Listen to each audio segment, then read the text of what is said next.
भाइयों, आज अनेकों काम शुरू हुए हैं, लेकिन सबसे महत्वपूर्ण काम है मेरी बहनों, पूरे देश में वो बहनें, वो भाई जो कच्चे मकानों में रहते हैं, जिनके नाम ही सूची में नहीं थे, कच्चा घर था। आज से सर्वे शुरू होगा फिर से।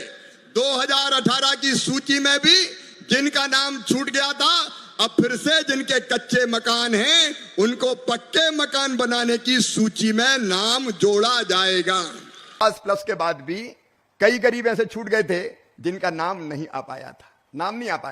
और वो जब भी कभी हमारे दादा भी जाए क्षेत्र में, ग्रामीण क्षेत्रों में, तो माताएं बहनें आ जाती थी और ये कहती थी कि हमारा तो नाम ही नहीं है और अलग से नाम जोड़ नहीं सकते। इसलिए प्रधानमंत्री नरेंद्र मोदी जी ने तय किया कि एक बार आवास प्लस के मकानों के अलावा एक बार फिर से आ जाएगा और उस सर्वे में जितने नाम छूट गए गरीबों के जिनके आवास प्लस में नहीं थे, उन सबके नाम प्रधानमंत्री आवास योजना में जोड़े जाएंगे, ताकि कोई गरीब ना रहे बिना मकान के। और उसमें भी देवेंद्र जी 3 बदल हमने किए हैं। कई लोगों ने बताया कि पहले अपात्रता की श्रेणी में अगर किसी के पास टेलीफोन हो या 2 व्हीलर हो तो मकान पीएम आवास योजना की योजना में वो अपात्र हो जाता था कि इनको नहीं दिया जा सकता क्योंकि इनके पास तो 2 व्हीलर है। अब 2 व्हीलर तो आजकल सभी के पास है, कोई बिना टू व्हीलर के रह सकता है क्या? आमतौर पर सबके पास 2 व्हीलर है और वैसे में अगर कट गए तो कई के नाम कट जाएंगे। और इसलिए यह तय किया है कि जिनके पास 2 व्हीलर और टेलीफोन होगा उनको भी प्रधानमंत्री आवास योजना के मकान दिए जाएंगे। नमस्कार जैन साथियों, स्वागत है आपका फिर से एक नई वीडियो में। लाडली बहना आवास योजना का तीसरा चरण प्रारंभ हो चुका है। मध्य प्रदेश की समस्त माताएं बहनें इंतजार कर रही हैं उनकी फर्स्ट इंस्टॉलमेंट को लेकर कि आखिरकार यह धनराशि उनके बैंक अकाउंट में कब ट्रांसफर की जा रही है, क्योंकि मध्य प्रदेश की समस्त लाडली बहनाएं इंतजार कर रही हैं उनकी आवास योजना की फर्स्ट इंस्टॉलमेंट को लेकर। तो हम आपकी जानकारी के लिए बता दें, आपको चिंतित होने की बिल्कुल भी आवश्यकता नहीं है। लाडली बहना आवास योजना के अंतर्गत फाइनली डेट जारी की जा चुकी है और अब समस्त माताओं बहनों के बैंक अकाउंट में यह जो आवास योजना की धनराशि है उसको जल्द से जल्द ट्रांसफर किया जा रहा है, ताकि हमारी माताओं बहनों को किसी भी प्रकार की कोई दिक्कत ना हो और वह आसानी से कृषि कार्य को कर सकें। माताओं बहनों को आगे चलकर किसी भी प्रकार की कोई दिक्कत ना हो और वह अपने परिवार के साथ एक खुशहाल जीवन जी सके, क्योंकि लाडली बहना आवास योजना मध्य प्रदेश सरकार द्वारा चलाई जाने वाली एक प्रमुख योजना है, जिसमें मध्य प्रदेश की उन समस्त माताओं बहनों को आवास योजना का लाभ दिया जा रहा है जो माताएं बहनें बेघर हैं, जो आर्थिक रूप से कमजोर हैं एवं जिनकी आर्थिक स्थिति काफी कमजोर है। ऐसी माताओं बहनों के जीवन स्तर को सुधारने के लिए एवं उन्हें आत्मनिर्भर बनाने के लिए लाडली बहना आवास योजना चलाई गई। 67,000 मकानों की स्वीकृति मिली थी, जिसमें लगभग 36,37,000 मकान हमने पूरे किए हैं। उसके बाद जब फिर से मोदी जी की सरकार बनी और जब माननीय शिवराज जी इस विभाग के मंत्री बने तो उन्होंने पुनः 3,68,000 मकान हमको दिए। मैं उनके जानकारी में लाना चाहता हूं, हमने उसमें से 3,53,000 मकान स्वीकृत किए, उसमें भी 4,000 के आसपास मकान कंप्लीट हो गए।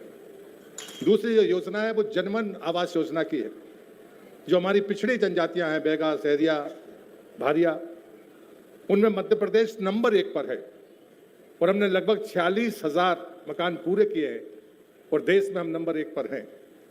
और मुझे लगता है जिस प्रकार से सड़कों का जाल उन जनजातीय क्षेत्रों को मिला है, ये मध्य प्रदेश के लिए बड़ी सफलता है। यहाँ पर दोनों लोग मौजूद हैं, शिवराज जी आप भी हैं, प्रदेश के मुखिया आदरणीय मोहन यादव जी भी हैं। और मुझे लगता है कि ये मेरा सौभाग्य है कि जो ग्रामीण क्षेत्र में हमको जन सुविधाएं देनी थी उसमें हम सैचुरेशन की तरफ है। हमारे पास में जो आवास प्लस की सूची है वो 16 लाख से ज़्यादा है, लेकिन आपने जिस प्रकार से अपनी बात आगे बढ़ाई है और जैसे आज आपसे मैं अपेक्षा कर रहा हूँ जो आप करने वाले हैं, उसके बाद जो सूची बचेगी वो लगभग 8.5 लाख परिवारों की होगी। यदि आप मध्य प्रदेश को वो देंगे तो शायद 2026 ऐसा वर्ष होगा जब मध्य प्रदेश अपनी आवास प्लस की सूची को पूरा करके हर जरूरतमंद को मकान देने में सफल होगा डॉक्टर मोहन यादव के नेतृत्व में। और इसलिए मैं आपसे निवेदन करता हूं, 2-3 चीजें हैं जो काम करते समय ध्यान में आती है। वो ये मांग नहीं है आप भी अच्छी तरह से जानते हैं और आप प्रयास कर रहे हैं, ये भी मुझे पता है। 2016 से लेकर 2024 तक प्रधानमंत्री आवास योजना में 1,20,000 रुपया मिलता है। जनमन के जो हमारे जनजातीय परिवार हैं उनको 2 लाख रुपया मिलता है। अगर कुछ राशि इसमें बढ़ सकती है तो मुझे लगता है कि जो 8 वर्ष का अंतराल है उसके लिए ठीक होगा। दूसरा, जैसे जनमन को आपने एड्रेस किया है, वैसे ही जो घुमंतु जातियां हैं उनका कोई मकान एक जगह गांव रहता है और साल में 2 साल बाद वो वापस आते हैं, उनके पास कागज पत्र नहीं होते, कोई योजना इनके लिए भी बननी चाहिए, ऐसा मेरा निवेदन है। और तीसरा, जो आज माननीय मुख्यमंत्री जी ने कैबिनेट में जो और इसी योजना के अंतर्गत लाडली बहना योजना को रखा गया है। जिन माताओं बहनों को लाडली बहना योजना के अंतर्गत लाभ दिया जा रहा है, उन्हीं माताओं बहनों को लाडली बहना आवास योजना का लाभ मिलेगा। जिन माताओं बहनों को अभी तक लाडली बहना आवास योजना की एक भी किस्त ट्रांसफर होने से नहीं रुकी है, ऐसी माताओं बहनों को भूमि के लिए शपथ ऐसी माताओं बहनों को मकान निर्माण हेतु भूमि भी प्रदान की जा रही है, क्योंकि बहुत सारी माताएं बहनें ऐसी हैं जिनके पास अगर उनकी फर्स्ट इंस्टॉलमेंट आ भी जाती है तो वह आवास का निर्माण नहीं कर सकती, क्योंकि उनके पास मकान निर्माण हेतु भूमि नहीं है। तो ऐसे में माताएं बहनें क्या करें, आखिरकार वह कहाँ जाएं? इसीलिए बीजेपी सरकार द्वारा यह निर्णय किया गया है कि ऐसी माताओं बहनों को आत्मनिर्भर बनाने के लिए भूमि भी प्रदान की जा रही है, जिससे कि वह स्वयं के पक्के घरों में रह सकें। फाइनली आप समस्त माताओं बहनों की जानकारी के लिए हम बता दें कि लाडली बहना आवास योजना के अंतर्गत फाइनली 2 लिस्टें आई हैं, जिसमें से पात्र महिलाओं और अपात्र महिलाओं को रखा गया है। वह माताएं बहनें जो पात्रता की लिस्ट में आई हैं, उन्हीं माताओं बहनों को आवास योजना का लाभ दिया जा रहा है, और जिन माताओं बहनों को अपात्र घोषित कर दिया गया है, ऐसी माताओं बहनों को लाडली बहना आवास योजना का लाभ नहीं दिया जा रहा है। अब बात करते हैं कि आखिरकार अपात्र महिलाएं कौन सी हैं। वह माताएं बहनें जिनके परिवार में पहले ही कोई सदस्य सरकारी नौकरी करता है और यह सब जानने के बाद भी उन्होंने लाडली बहना आवास योजना का फॉर्म डाला है, तो ऐसी माताओं बहनों के फॉर्म को रिजेक्ट कर दिया गया है। और जिन माताओं बहनों के पक्के मकान हैं पहले से ही, या फिर जिन्होंने प्रधानमंत्री आवास योजना का लाभ ले लिया है, तो ऐसी माताओं बहनों को भी अब लाडली बहना आवास योजना का लाभ नहीं दिया जाएगा। ऐसी माताओं बहनों को इस योजना से वंचित कर दिया गया है।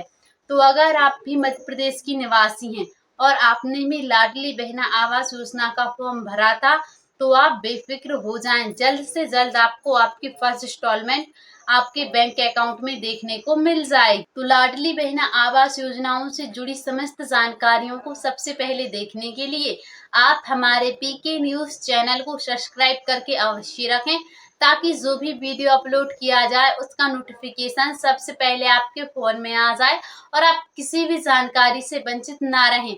वीडियो पसंद आई हो तो इसको ज्यादा से ज्यादा शेयर करें। मिलते हैं फिर से किसी अगली ऐसी ही जानकारी के साथ। अभी के लिए जय हिंद, जय भारत।